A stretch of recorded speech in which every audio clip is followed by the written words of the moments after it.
La sedan di nuova generazione è già uscita in America da qualche mese, dove è già in vendita la versione 3 volumi, ma quella per noi, la hatchback, è arrivata proprio qui. Sto parlando della nuova Honda Civic che giunge, pensate, alla 10ª generazione, un modello leggendario per il costruttore giapponese. Beh, davanti potevamo aspettarcelo, è molto simile alla sedan che avevamo già visto sul mercato americano, ed è un design sempre un po' difficile da comprendere, da leggere, quello dei giapponesi, in particolare di Honda. Non è semplice e mai lineare, ma ci sono superfici, vedete, direi tridimensionali, zone che vanno in dentro e altre che sporgono. Forse bisogna un po' farci l'occhio, ma devo dire che non mi sembra male questa nuova Honda Civic, soprattutto rispetto alla precedente generazione che in Europa, diciamoci la verità, non ha molto lasciato il segno, non ha raccolto risultati di vendita graffianti. Questa invece è più sportiva, più decisa, ha più carattere. Bello il faro, guardate, così tagliato, un po' aggressivo, full LED come ci vuole oggi su un'auto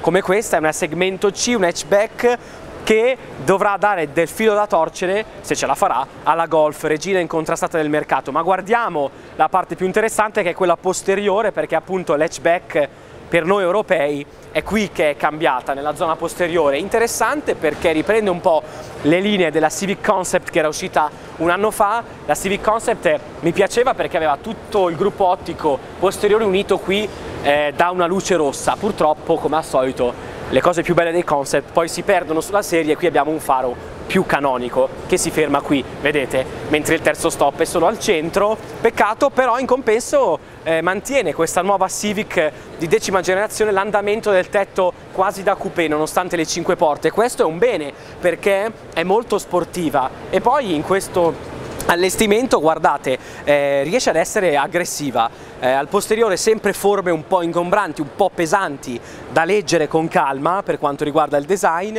ma c'è tanta presenza e tanta aggressività. Un alettone che spezza l'1.8 come in passato a metà, forse darà qualche problema di visibilità, ma è bello da vedere.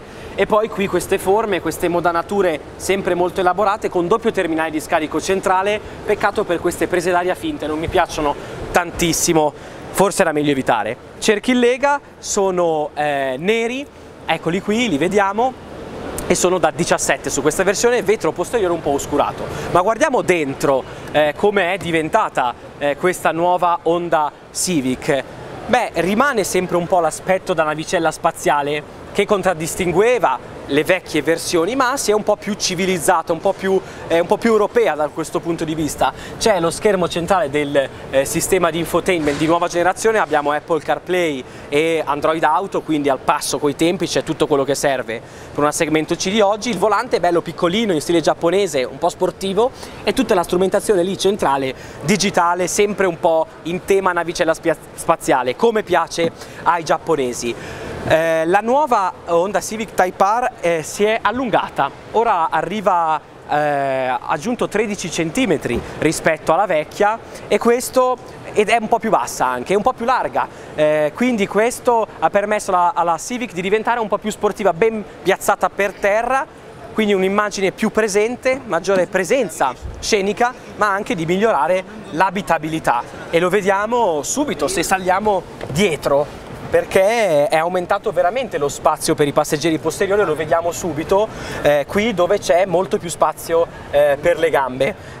Davanti abbiamo un guidatore di statura normale, ma io ho tantissimo spazio per le ginocchia e anche per allungare un po' le gambe. Tra l'altro, una cosa che mi ha impressionato adesso salendo è che, nonostante l'andatura del tetto spiovente da coupé, invece c'è tanto spazio per la testa, quindi si devono essere ingegnati bene questi giapponesi. Non manca un pacchetto di tecnologie di assistenza alla guida di ultima generazione, cruise control adattivo, frenata automatica di emergenza, riconoscimento dei segnali stradali, segnalatore dell'abbandono involontario di carreggiate. Chi più ne ha più ne metta. Ma veniamo ai motori, perché anche quelli sono nuovi qui sulla nuova Civic, e abbiamo delle nuove unità turbo VTEC, ovviamente, in grado di offrire performance degne di nota. Il 1.3 cilindri piccolino, turbo benzina da 129 cavalli, però attenzione, un 1000, quindi molto tutto pepe. E poi c'è invece un più generoso 1.500 4 cilindri turbo da 182 cavalli e 240 Nm, quindi quasi una piccola sportiva, che probabilmente è quella che stiamo vedendo qui rossa con questo allestimento così sportivo.